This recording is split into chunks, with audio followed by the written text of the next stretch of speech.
जय हिंद दोस्तों। तो उम्मीद करते हैं आप सभी स्वस्थ होंगे, मस्त होंगे। तो आपका भाई आपके इस यूट्यूब चैनल पे आपका ज़ोरदार स्वागत करता है। ठीक है। तो आज हम जिस टॉपिक पे आपसे डिस्कस करने वाले हैं, जो कि बहुत ही गंभीर विषय है।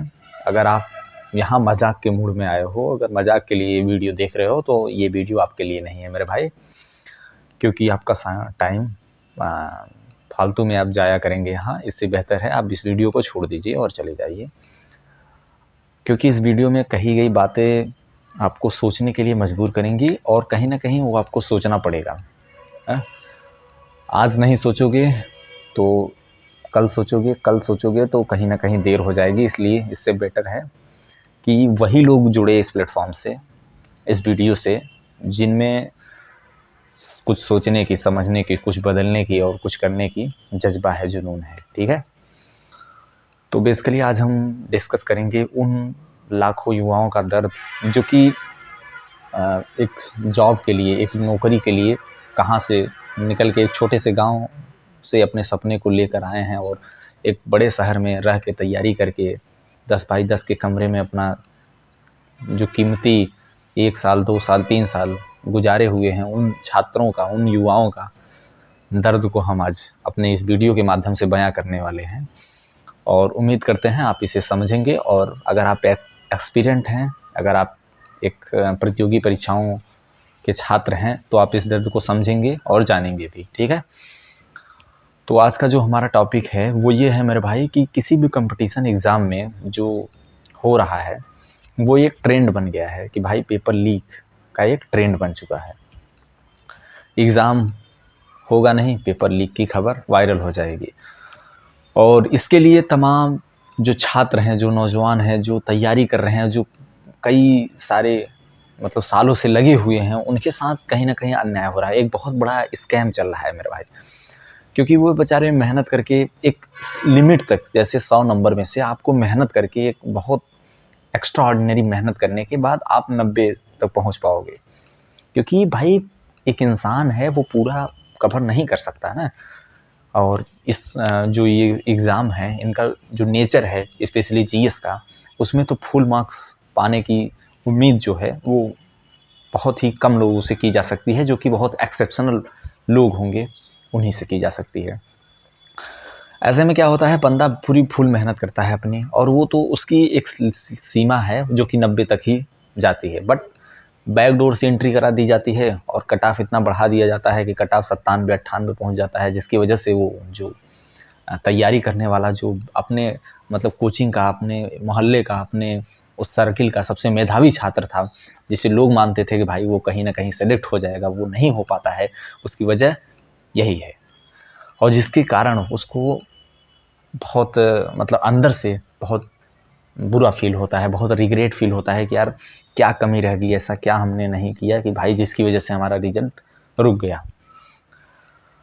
तो मेरे भाई, अगर आज आप इसी तरह मतलब आपको फ़र्क नहीं पड़ रहा है, आप घर वालों के पैसे से अच्छी खासी तैयारी कर रहे हो, या वहाँ जाके ऐसे दोस्तों के साथ घूम टहल रहे हो और तैयारी के नाम पे ये सब सारी चीज़ें आपका चल रहा है, तो ये कहीं ना कहीं बहुत गलत है। क्योंकि आपको चीज़ों के बारे में अवेयर ही नहीं है, आप जान ही नहीं पा रहे हो कि समाज में चल क्या रहा है, जो रियल एक्सपीरियंट है उनका दर्द क्या है, इसके बारे में आप अवगत ही नहीं हो। और पहली बात तो आप अपनी स्टडी के प्रति भी सीरियस नहीं हो, तो आपसे क्या ही उम्मीद करें। बट मेरे भाई, जो लोग सीरियस हैं उनके बारे में अगर आप जानोगे और उनके लिए अगर 2-4% अपना योगदान दे दोगे, तो कहीं ना कहीं मेरे भाई सार्थक ही होगा। जैसे आज का जो ट्रेंड बन चुका है, अभी एक नेताजी कह रहे थे कि भाई किसी अंबेडकर का नाम लेना जो है वो फैशन हो गया है, ट्रेंड हो गया है। तो मेरे भाई, हम इस बात पे कहना चाहेंगे कि जो आज पेपर लीक वाला सिस्टम है, बैकडोर से जो एंट्री हो रही है, वो कहीं ना कहीं ट्रेंड हो चुकी है, वो कहीं ना कहीं फैशन हो चुका है। जिस प्रकार 8 लाख, 10 लाख, 25 लाख में नौकरियां ऐसे बांट दी जा रही हैं मेरे भाई, हाँ, वो फैशन होना चाहिए। नेताजी को ऐसा बोलना चाहिए था, बट उन्होंने अपने राजनीतिक फ़ायदे के लिए और समाज को एक मतलब लॉलीपॉप देने के लिए और दो समुदाय को आपस में टकराव करने के लिए और अच्छा खासा वोट बैंक बना रहे, इसकी वजह से उन्होंने ऐसी घटिया राजनीति करनी और नेताओं को बदनाम करना या ऐसे शुरू कर दिया। तो हमारा मुद्दा जो है राजनीतिक नहीं है, बिल्कुल राजनीति से जुड़ा हुआ है, लेकिन राजनीति करने ना आप आए हैं ना हम आए हैं। आप एस्पिरेंट हैं, हम भी आपकी तरह एक एस्पिरेंट हैं। हम आपके दर्द को इस अपने वीडियो के माध्यम से बयां करते हैं, बस यही है। तो होता क्या है मेरे भाई, जैसे ये हर स्टेट की बात कर रहे हैं, किसी पर्टिकुलर स्टेट की नहीं बात कर रहे हैं, किसी पर्टिकुलर एग्ज़ाम की नहीं बात कर रहे हैं। मोस्टली हर एग्ज़ाम में ऐसा ही हो रहा है, स्पेशली जो बड़े बड़े लेवल के एग्ज़ाम होते हैं, जैसे यूपीपीसीएस हो गया, बीपीएससी हो गया, ये सब सारी चीज़ें जो बड़े लेवल के एग्ज़ाम हैं, उसमें इस तरह के लोग, इस तरह की धांधली, इस तरह का सिस्टम जो चल रहा है, वो कैसे जो लोग सेलेक्ट होंगे इसके माध्यम से, जो बैकडोर आप एंट्री करा रहे हो, जिसने पेपर दे के आप अधिकारी बना रहे हो, अगर वो सेलेक्ट हो जाएगा तो समाज में क्या बदलाव लाएगा? क्या हम उससे ये एक्सपेक्ट कर सकते हैं कि ये समाज को सही दिशा दे पाएंगे, या समाज में जो असमानताएं व्याप्त हैं उसको एक समान प्लेटफॉर्म पे खड़ा कर पाएंगे? बिल्कुल नहीं खड़ा कर पाएंगे। यही लोग जो बैकडोर से एंट्रियां हो रही हैं, जो पेपर पा के वहाँ जाके और बड़े बड़े पोस्ट को ऑक्यूपाई कर रहे हैं, इन्हीं की वजह से, इन्हीं की देन है जो आज ये सब सारी चीज़ें देखनी पड़ रही हैं। वरना जो बंदा उस चीज़ को, सिचुएशन को फेस किया हुआ है, वो जानता है, वो मिडिल क्लास का बंदा जो चीज़ों को कैसे कैसे देखा हुआ है, वो अगर उस पोस्ट पे पहुंचेगा तो वो कहीं ना कहीं बदलाव ज़रूर करेगा, क्योंकि वो जानता है कि कैसे कैसे 6-6 घंटे 8-8 घंटे लाइन में लगने के बाद एक चालान कटाई जाती है, एक वो मतलब मिलता है, और उसके बाद किस तरह उसके यहाँ बिजली पानी ये सब सारी चीज़ें की समस्याएं हैं, उसके बावजूद भी वो जुआ लगा रहा और उसके बाद उसने वो पाया उस पोस्ट को, तो वो बदलाव करेगा, क्योंकि वो जानता है, वो ग्राउंड रियलिटी जानता है कि यहाँ से 100 रुपये चले तो जो जिसके लिए ये रुपए इशू हो रहे हैं उसके पास 10 रुपये पहुँच जाए तो भी बहुत बड़ी बात होगी मेरे भाई।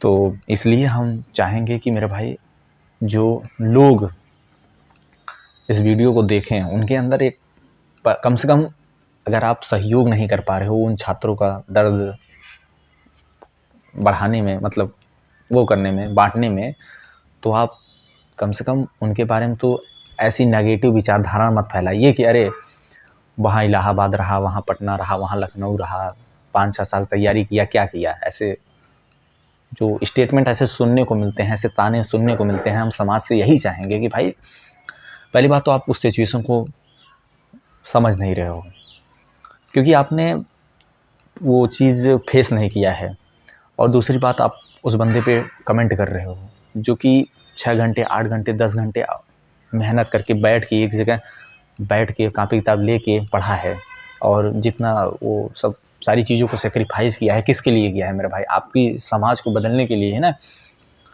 लेकिन समाज वाले क्या करेंगे, कुछ बंदे को इतना फालतू कमेंट करेंगे जिसकी वजह से उसके डिमोटिवेशन मिलता है, और उसके बाद कहीं ना कहीं वो जो उसकी सारी जो पढ़ाई लिखाई दुनिया भर की जो चीज़ें थी वो अलग ट्रैक में चली जाती हैं, और जो इस समाज के लिए ठीक नहीं है। तो हम समाज से भी निवेदन करेंगे कि बंदा असफल हुआ या सफल हुआ, उसका सम्मान उतना ही होना चाहिए, क्योंकि इंसान को उसके सिलेक्शन से मत देखो मेरे भाई, इंसान को उसके तजुर्बे से देखो, उसके एक्सपीरियंस से देखो, उसके नॉलेज से देखो, तभी आप समझ पाओगे कि हाँ, अरे एक एग्ज़ाम है मेरे भाई, लक होता है, 30% मायने रखता है, 70% आपकी मेहनत मायने रखती है। बंदे ने 70% अपना दिया, क्योंकि 30% उसके हाथ में नहीं है मेरे भाई, ये समाज कब समझेगा। और 30% ऊपर वाले के हाथ में है, अगर कुछ हुआ या नहीं हो पाया तो बट उसको ये नहीं फील कराना है कि हाँ भाई आप कमज़ोर हो इसलिए आपको नहीं हो पाया। उसके पास भी, क्योंकि जो बंदा इंटरव्यू से वापस आता है ना मेरे भाई, और जो बंदा इंटरव्यू में सेलेक्ट हो जाता है, उन दोनों बंदों में बहुत डिफरेंस नहीं होता है, सिर्फ लक का डिफरेंस होता है। ये बात आप उस बंदे से भी पूछ लीजिएगा जो सेलेक्ट होकर वहाँ पर बैठा हुआ है। वो कभी ये नहीं कहेगा कि मैं जानता था कि मेरा सिलेक्शन हो जाएगा, और मैं नहीं जानता था कि इनका भी, इन भाई साहब का सिलेक्शन नहीं हो पाएगा। सब रैंक में आने के बाद बोलते हैं कि भाई हाँ हमने मेहनत की थी और ऊपर वाले की मर्जी, और हम यहाँ तक हो पाए। तो इसलिए जो बंदा वहाँ से वापस आया है उसमें और जो बंदा सेलेक्ट हो गया उसमें बहुत ज़्यादा डिफरेंस नहीं है मेरे भाई। बस इतना है, सम्मान समाज को देना चाहिए, दोनों लोगों को देना चाहिए। तो हम वापस आते हैं अपने बीपीएससी और यूपीपीसीएस, ये सब जो ट्रेंड चल रहा है पेपर लीक वाला, इस पे देख रहे हो क्या रहा है कि पहले नोटिफिकेशन, तो पहले तो जो छात्र हैं वो धरना करते हैं कि भाई नोटिफिकेशन निकालो, नोटिफिकेशन निकालो, एग्ज़ाम का नोटिफिकेशन नहीं आ रहा है। तो वहाँ तोड़-फोड़ दुनिया भर की सारी चीज़ें होती हैं, उन पे लाठियाँ बरसाई जाती हैं, फिर उसके बाद एक नोटिफिकेशन निकाला जाता है कि चलो हम एग्ज़ाम लेंगे अब, ठीक है? और फिर एक एग्ज़ाम लेंगे, बस ये कह दिया जाता है, फिर उसके बाद नोटिफिकेशन आया, फिर उसके बाद एग्ज़ाम डेट ही नहीं आती। उसके बाद फिर बच्चों को धरना करना पड़ता है, तमाम सारी चीज़ें, परेशानियों का सामना करना पड़ता है, आयोग को लेटर देना पड़ता है और बार-बार उनका गेट खटखटाना पड़ता है कि भाई सुनो, सुनो, सुनो, सुनो।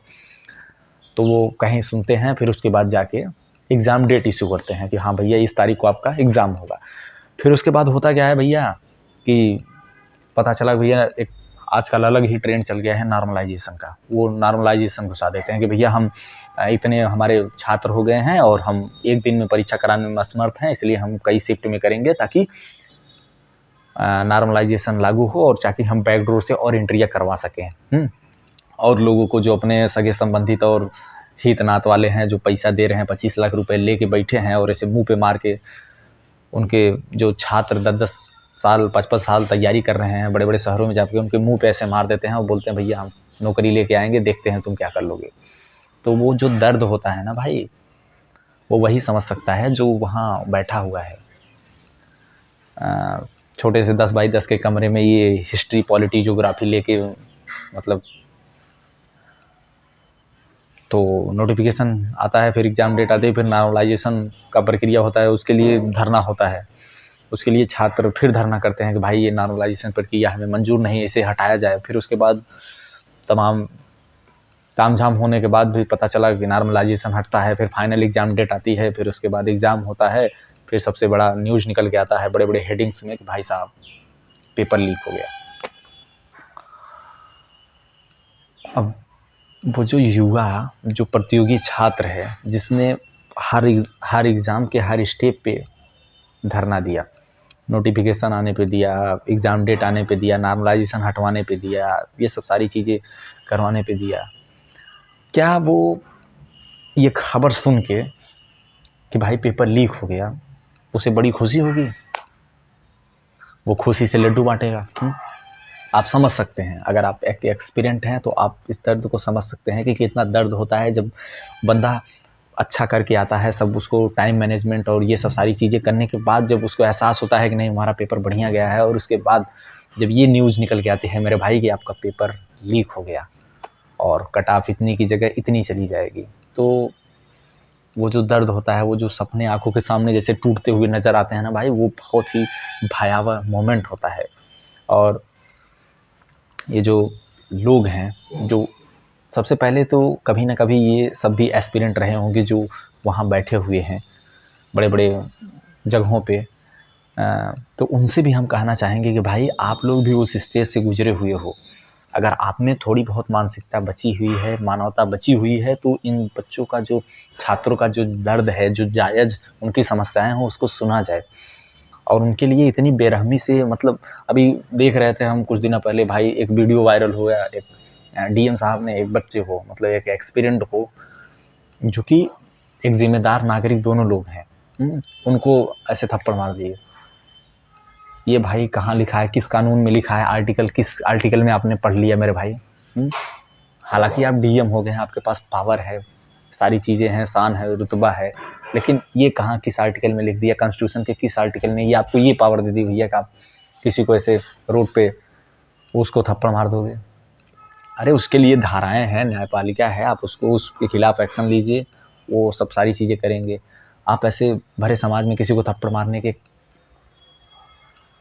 दे रहे हैं, बताइए ये सब किसके लिए बनाया जा रहा है भाई? कानून, संविधान, कॉन्स्टिट्यूशन, न्यायपालिका, ये सब किसके लिए है? अरे भाई नागरिक के लिए ही है। अब जब नागरिक ही सुरक्षित नहीं है तो ये सब रह के क्या करेंगे बताइए? आप बैठे, डीएम साहब बैठे किस लिए हैं? कि भाई जो समाज में जो ये सब सारी ऊंच नीच की भावनाएं हैं और जो है, इसको कम करने के लिए बैठे हुए हैं। अब जब डीएम साहब ही खुद अपने पावर के नशे में आकर और लोगों को ये कर रहे हैं, मार रहे हैं, पीट रहे हैं, तो ये सब कहाँ तक तर्कसंगत है? तो जो आयोग आपके ऊपर जो बड़े बड़े ओहदे पर बैठे हुए लोग हैं उनको भी समझना चाहिए कि जो स्टूडेंट्स की जायज़ दुआएं हैं, जो एस्पिरेंट्स की जायज़ मांगे हैं, उन्हें एक्सेप्ट करना चाहिए। सबसे बड़ी बात तो ये कह रहे हैं कि आयोग प्रूफ मांग रहा है कि भाई साहब पेपर लीक कहाँ हुआ है। अब पेपर लीक भाई साहब, बच्चे एक तो बेचारा इतना धरना करते करते करते करते पागल हो गया, अब उससे आप प्रूफ मांग रहे हो कि भाई साहब प्रूफ लाओ कि पेपर लीक हो गया है। भाई पेपर लीक होने के लिए आपके पास अथॉरिटी है, आप लगाइए उनको, जो हमारी स्पेशल फोर्सेस हैं उनको लगाइए, उनको टास्क दीजिए ये सब कि भाई आप चेक करो, चेक करके एक फाइनल रिपोर्ट दो कि हाँ कि पेपर लीक हुआ है नहीं लीक हुआ है, ये सब सारी। तो ये जो ट्रेंड चल रहा है मेरे भाई कि एग्ज़ाम होता नहीं है, उससे पहले ही बच्चे के दिमाग में, एस्पिरेंट के दिमाग में, छात्रों के दिमाग में जो डर बैठ जाता है कि यार हम एग्ज़ाम तो देने जा रहे हैं, बट क्या इस एग्ज़ाम का पेपर लीक नहीं होगा? क्या इस एग्ज़ाम में बैकडोर से एंट्रियाँ नहीं कराई जाएंगी? इन सब का डर, आखिर ये सब जवाब कौन देगा? आयोग को चाहिए कि प्रेस कॉन्फ्रेंस का ऑर्गेनाइज करें और छात्रों को उसमें पार्टिसिपेट करें और उनके जवाबों को, मतलब उनके जो क्वेश्चंस हैं उनका जवाब दें। ये सबसे बेस्ट तरीका है कि हाँ भाई आप अपने कैंडिडेट भेज दो और उसके बाद हम face to face direct press conference live करते हैं और उसमें आपके सारे सवालों को जवाब देंगे। और जिस सवाल पे अगर आपको संतुष्ट नहीं है तो उस पर हम एक कमेटी बनाएंगे, जांच कराएंगे और उसके बाद वो कमेटी रिपोर्ट आएगी और उसके बाद आपको हम पूरा सब क्लियर कर देंगे। ये आयोग वाले क्यों नहीं करते ये बताइए आप? आपको भी नहीं पता होगा, क्योंकि अगर देखिए, समझिए बात को, हो क्या रहा है कि आयोग कहेगा कि भाई हमारे पास इतना बजट नहीं है कि हम जांच कराएं, ये कराएं, वो कराएं। तो मेरे भाई आयोग से ये पूछना चाहिए कि जो भाई चुनाव हो रहे हैं उसमें जो नेताजी की बड़ी बड़ी होर्डिंग्स लग रही हैं, ये सारी चीज़ें लग रही हैं, तो वो सब पैसे कहाँ से आ रहे हैं? क्या जो इलेक्शन कमीशन जो बजट इशू करता है कि भाई हाँ इस सीट के लिए, मतलब इस कैंडिडेट के लिए, इस पोस्ट के लिए जो खर्च करना है पैसा, इतना ही अमाउंट खर्च करना है, क्या वास्तव में उतना ही होता है? उससे ऊपर नहीं होता? अगर होता है तो वो पैसा कहाँ से आता है? जब वहाँ पैसा आ सकता है तो यहाँ जांच के लिए पैसा क्यों नहीं आ सकता मेरे भाई? और दूसरी चीज़, हम समाज से भी चाहेंगे कि जो लोग, जब नेताजी आपके यहाँ वोट मांगने आते हैं तो आप उनसे पूछिएगा कि भाई हमारा जब बच्चा, जो हमारा छात्र है, हमारा नौजवान है, जो युवा है, वो जब तैयारी कर रहा था तो आपके समय में पहली बात तो पेपर लीक हो रहे थे, दूसरी बात वो बच्चा अपने हक के लिए वहाँ गया था आपसे कहने कि भाई पेपर लीक हो रहा है, उसके लिए जांच करवाइए, तो आपने उस पर लाठियाँ चार्ज करवाई थी, लाठी चार्ज करवाया था, उसे मार के भगाया था। तो क्या अब हम लोग भी मतलब लाठी चार्ज करवाएं, आप लोग वोट मांगने आ रहे हैं? ये बात आप उस नेताजी तक पहुंचाइएगा कि उस समय तो बहुत हाथ जोड़ के ऐसे और पैर पड़ लेंगे, जनता भोली भाली और फिसल गई, बट उस समय आपको ये याद रखना है मेरे भाई कि जो समाज के लोग हैं उनको याद रखना है कि जो हमारा बच्चा बच्ची या गया था वो सपना लेकर, वो इन्हीं की वजह से आज नाकामयाबी उसको हाथ लगी है, वरना वो कहीं ना कहीं कामयाब होता। यही जो नेता लोग हैं, इन्हीं के चाचा भतीजा या कोई कैंडिडेट रहा होगा जिसकी की बैकडोर से एंट्री हुई होगी, इसकी वजह से आपका जो बंदा है वो पीछे रह गया।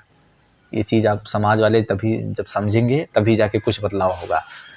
और दूसरी बात, हमारा समाज से भी यही रिक्वेस्ट है कि भाई आप लोग जो चीज़ें हैं उसको समझिए और जो आपके हित के लिए डिसीजन लेता है उस पर आप उसको सपोर्ट करिए, भले ही वो किसी पार्टी का हो, किसी उसका हो, उससे नहीं मतलब है। किसी पार्टी के नाम पे वोटिंग मत करिए, किसी चेहरे पे वोटिंग मत करिए। जो बंदा आपके हित में काम करता है, आपके डिसीजन में काम करता है, उसके साथ वोट करिए। अगर कहा जाए एक चीज़ और, आज देश के नेताओं से अच्छा तो देश के हमारे जो टीचर्स हैं वो कर रहे हैं, वो समझ रहे हैं, लेकिन क्या है, अभी वो टीचर पॉलिटिक्स में आ जाएं तो हमारा जो यही समाज है उनको वोट नहीं देगा, उनको आगे नहीं बढ़ने देगा। तो ये कहीं ना कहीं हमारे समाज की भी एक जो गलत माइंडसेट है, विचारधारा बनी हुई है, इससे समझना पड़ेगा। समाज उनको वोट देगा जो 10 गाड़ियों से चल रहे हैं, काफिलों में चल रहे हैं। भाई साहब, ये साहब आप समझ नहीं रहे हो कि वो 10 गाड़ियों का जो खर्चा है वो कहाँ से आ रहा है, वो आप ही के पैसे से आ रहा है। इसलिए ऐसे बंदे को सिलेक्ट करो जो आपके बीच का हो, आपकी समस्याओं को समझे। और ऐसे जैसे पेपर जैसे लीक वाली समस्याएं और ये सब सारी ये सब बहुत बड़ी समस्याएं हैं, क्योंकि जब बड़े बड़े पोस्ट को बड़े बड़े लोग ऑक्युपाई कर लेंगे तो आपके लिए जो मिडिल क्लास के लोग हों उनके लिए कुछ नहीं बचेगा। और जब कुछ नहीं बचेगा तो आपके पास वो मजदूरी वाली काम करेंगे आप लोग, और फिर से गुलामी का वो जो पीरियड था जो कि बहुत पहले ख़त्म हो गया है, वो कहीं ना कहीं फिर से शुरू हो जाएगा। और ये बात आप याद रखिएगा।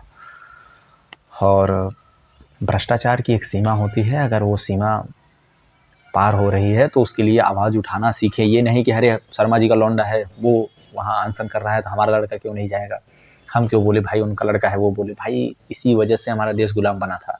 इसलिए जहाँ गलत हो रहा है वहाँ आवाज़ उठाना चाहिए, वो चाहे किसका भी लड़का हो, किसकी भी लड़की हो, क्यों ना कोई भी हो। बट और हम एक चीज़ अपनी जो सम्मानित न्यायपालिका है उससे भी यही पूछना चाहेंगे कि क्या न्याय आज ज़िंदगी से महंगा हो गया है? क्या लोगों को न्याय पाने के लिए अपनी जान देनी पड़ेगी? ये सवाल हमारी न्यायपालिका से है। अगर आप लोग पहुंचा सके तो वहां तक ज़रूर पहुंचाइएगा और उनसे पूछिएगा कि क्या हमें अपने हक के लिए न्याय पाने के लिए हमारी जान लेनी पड़ेगी।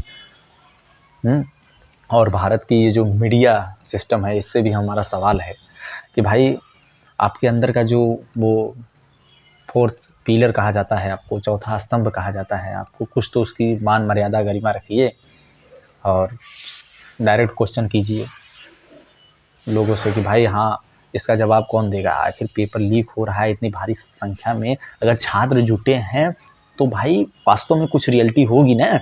एक कमेटी बैठाइए, आप उस पर जांच ऑर्गेनाइज कराइए, CBI IB दुनिया भर की आपकी एजेंसियां हैं उनको लगाइए। आप नेता के घर में आप रेड मरवा दे रहे हो, नेता के CBI के उनके हर हिरासत में लेके कई घंटे जांच पड़ताल चल रही है, तो भाई इस मैटर पे क्यों नहीं बोल रहे हो आप? अभी आपने पिछले समय किस मतलब देखा है कि कोई भी अगर राजनेता किसी पार्टी के खिलाफ कोई कुछ बोल दिया तो भाई पता चला उसके पीछे CBI लग गई, उसके पीछे बड़ी बड़ी हमारी जो एजेंसियां हैं, सर्च एजेंसियां, वो सब लग जा रही हैं। तो भाई यहाँ क्यों नहीं लगा रहे हो आप लोग एजेंसियां? यहाँ क्यों भाग रहे हो पीछे? क्योंकि इसलिए नहीं लगा रहे हो क्योंकि आप ही का कोई बंदा या कोई बंदी, आप ही का सगा कोई आपके घर का, ये सब वही लोग, उन्हीं की एंट्री हुई है बैकडोर से और इसकी वजह से आप लोग नहीं लगा रहे हो। कोई मिडिल क्लास बंदा तो वहाँ गया नहीं होगा, कोई मिडिल क्लास बंदा तो पेपर लीक नहीं किया होगा। भाई साहब जो आयोग में हैं, हालांकि हम इस आयोग में हैं और जो सारी चीज़ें वो सब कर रहे हैं वही सब न लीक किए होंगे, और कौन लीक किया होगा? और एक अच्छा खासा मोटा पैसा बना के वो सब बैठ गए आराम से। तो भाई उन पे जांच क्यों नहीं हो रही? उनके जांच इसलिए नहीं हो रही कि वो जो सत्ता में बैठे लोग हैं उन्हीं के नात रिश्तेदार या हितैषी हैं, शुभचिंतक हैं, उन्हीं के पैसे से सरकार बनती है। तो भाई उनके खिलाफ कार्रवाई क्यों हो? और छात्र जो कि मिडिल क्लास हैं, जानते हैं ये सब भीड़ हैं, अभी कोई दूसरा मैटर हुआ, मुद्दा हुआ, वो सब वहाँ चले जाएंगे, धर्म के नाम पे गुमराह हो जाएंगे, तो क्यों उनकी बातें सुनी जाए? तो इसलिए मेरे भाई हम युवाओं को भी मैसेज देना चाहेंगे कि भाई आप संगठित रहिए और इस सब फालतू के जो मुद्दे हैं ना इस पे मत वो करिए। अपने फ्यूचर के लिए, अपने समाज के लिए, अपने लोगों के लिए एकजुट रहिए और समझिए चीज़ों को, कैसे कैसे आपको गुमराह किया जाता है। कि जहाँ जेन्युइन टॉपिक है वहाँ कोई नहीं बोलता है, जहाँ नहीं जेन्युइन टॉपिक है वहाँ इतने सारे लोग आपके पक्ष में खड़े हो जाएंगे कि भाई क्या ही कहना आप। तो इसलिए मेरे भाई समझिए, छात्र अगर कह रहे हैं कुछ कि वास्तव में पेपर लीक हुआ है तो हुआ है, और इसके लिए आयोग को चाहिए कि एक प्रेस कॉन्फ्रेंस ऑर्गेनाइज कराएं और छात्रों के सवालों का जवाब दें, और उसके बाद एक कमेटी बनाएं जो कि जांच करे, फ्री एंड फेयर होना चाहिए जांच, और रिपोर्ट दें, और जो गलत दोषी पाई जाएं उनके खिलाफ आप अगर न्याय देने में सक्षम नहीं हो, उनके खिलाफ सज़ा देने में सक्षम नहीं हो, तो उन्हीं के बीच में डाल दो, ले आके खड़ा कर दो। जो छात्रों ने पहले नोटिफिकेशन के लिए धरना किया, एग्ज़ाम डेट के लिए धरना किया, नॉर्मलाइजेशन के लिए धरना किया और ये पेपर लीक के लिए धरना किया, उनके बीच में ला दो, फिर देखो क्या हाल होता है उनका। दोबारा अगर वो पेपर लीक करवा दें तो मैं नाम बदल दूंगा, ठीक है? इतनी हाल दयनीय स्थिति हो रही है। आज के देश के नेताओं से बढ़िया तो देश के मास्टर हैं। ये सब सारी चीज़ें समाज को समझना पड़ेगा, और नेताजी जब आएँ वोट मांगने तो उनसे पूछिएगा ये सब बातें। ठीक है, जय हिंद जय भारत।